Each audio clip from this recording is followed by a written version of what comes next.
Olá, senhoras e senhores, estão bem? Tudo bom? O bate-papo de hoje vai ser sobre programas de autocontrole. Assim, uma coisa bem básica, bem introdutória e afins. Então, vamos pegar um cafezinho, o bloquinho de anotação, porque hoje é estudo.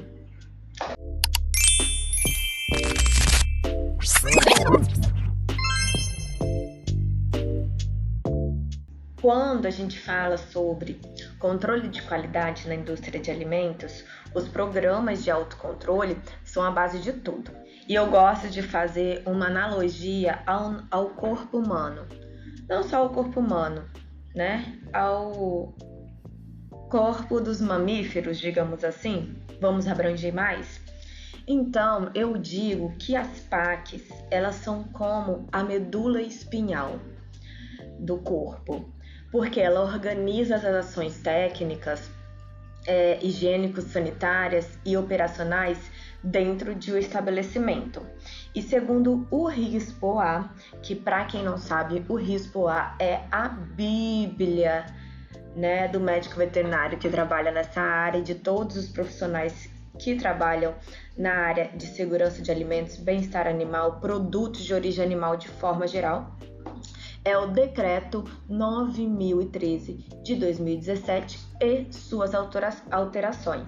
Então, segundo eles, os PACs eles são definidos como conjuntos de medidas desenvolvidas e monitoradas pelas próprias empresas, com o objetivo de garantir a inocuidade, identidade, qualidade e conformidade 4 dos produtos de origem animal.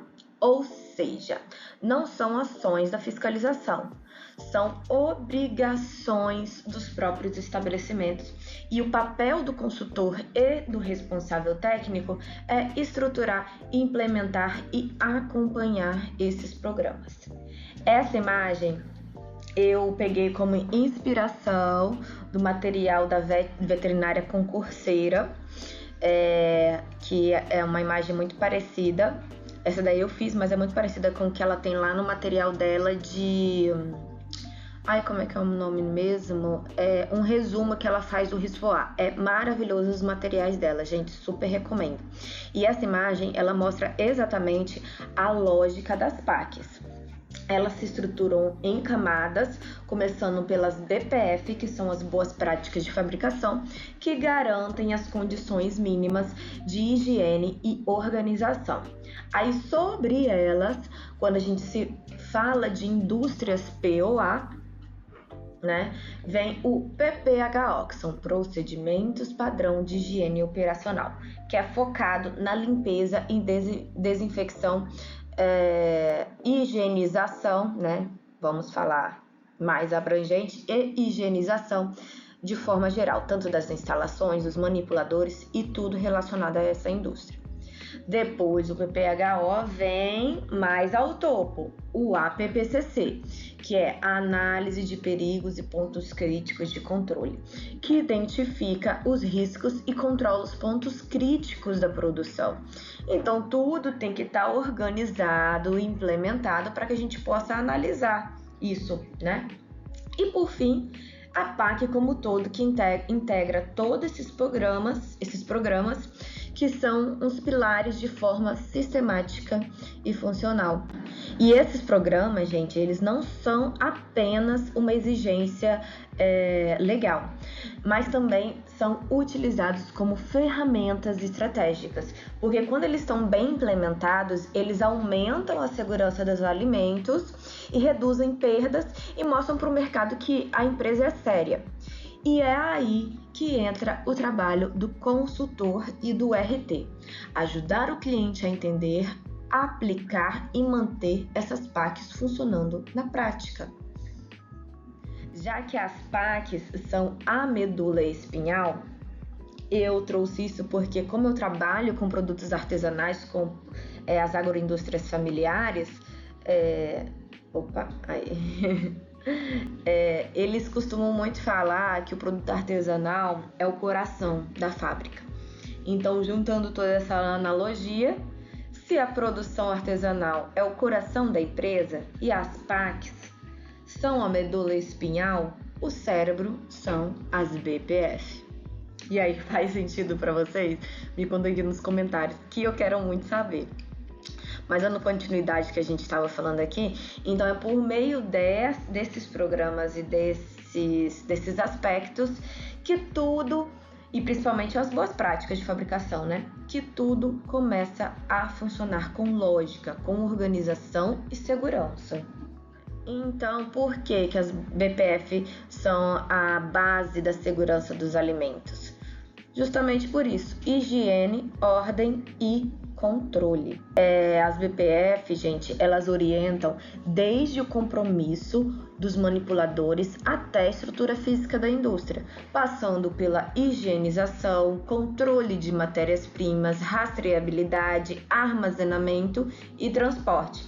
Ou seja, quando a gente fala de um queijo, então a gente se preocupa desde a vaca, de como e quanto ela está produzindo, como esse leite vai ser ordenhado, como esse leite vai ser processado, como o queijo vai ser beneficiado, como esse queijo vai sair dessa indústria e chegar até a mesa do consumidor. Então, o processo como um todo. As boas práticas estão em tudo.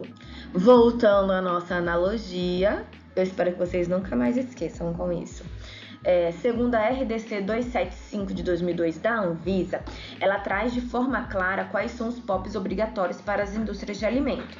E aí eu trago que os POPs são os neurônios, porque são os POPs que compõem toda a BPF. O que são os POPs? Protocolos operacionais padrão. A RDC 316, ela fala quais são os POPs obrigatórios nos estabelecimentos de varejo e de serviços de alimentação, que é uma quantidade menor. Mas as indústrias, que é pela RDC 275, ela dita todos esses POPs. Então vamos ler junto comigo aqui? Instalações e higienização de equipamentos móveis e utensílios, controle da potabilidade da água e higienização do reservatório, controle integrado de vetores e pragas urbanas, higiene e saúde dos manipuladores, manejo de resíduos, manutenção preventiva,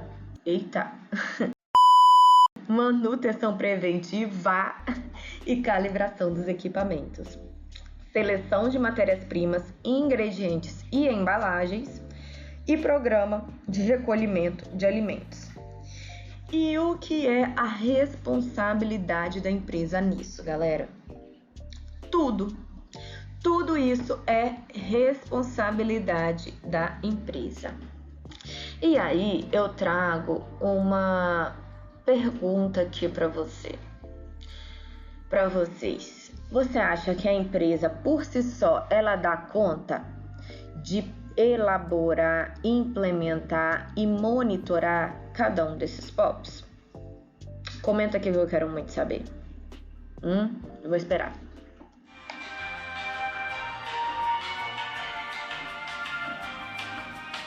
Comentou? Então tá bom. Então, vou responder aqui. Não. Né? Então é por isso que existem os RTs e os consultores de alimento. Eles não substituem a responsabilidade legal da empresa, o RT e o consultor. Nós, porque eu sou uma RT e consultora, então nós orientamos, capacitamos e monitoramos esses programas e processos, beleza? Próximo. Por isso, o papel do RT nas BPFs é como um diretor técnico, alguém que analisa, diagnostica, propõe adequações, treina a equipe e acompanha o cumprimento dessas boas práticas. E aqui que entra a diferença entre a consultoria e a responsabilidade técnica, porque isso gera muita confusão, sabe? Qual que é a maior diferença? Porque na prática parece que é tudo a mesma coisa, né? Então, gente, a diferença está bem aqui. Enquanto o RT faz esse trabalho de forma contínua e abrangente, Isso sem colocar a principal diferença em quesito aqui, né? Que a principal diferença é que o responsável técnico, ele responde pela empresa e o consultor não, né? Então, o responsável técnico, ele responde civil, penal e eticamente por esta empresa. O consultor, ele pode fazer tudo isso, mas ele não vai responder pela empresa, beleza? Então, além dessa diferença máxima, né, tem a diferença prática, que enquanto o RT ele faz o trabalho de forma contínua e abrangente, como eu já tinha falado, o consultor ele pode ser chamado para missões pontuais, como por exemplo, vou elaborar um manual de boas práticas de fabricação, vou aplicar um único treinamento, vou realizar uma auditoria de diagnóstico. São missões pontuais, serviços pontuais, de acordo com a necessidade do cliente, com um início, um meio e um fim muito bem definidos. Beleza, gente? Entenderam? Então, resumindo, cada etapa da atuação do RT pode ser oferecida como uma consultoria. Olha só aí, ó, fica a dica, hein?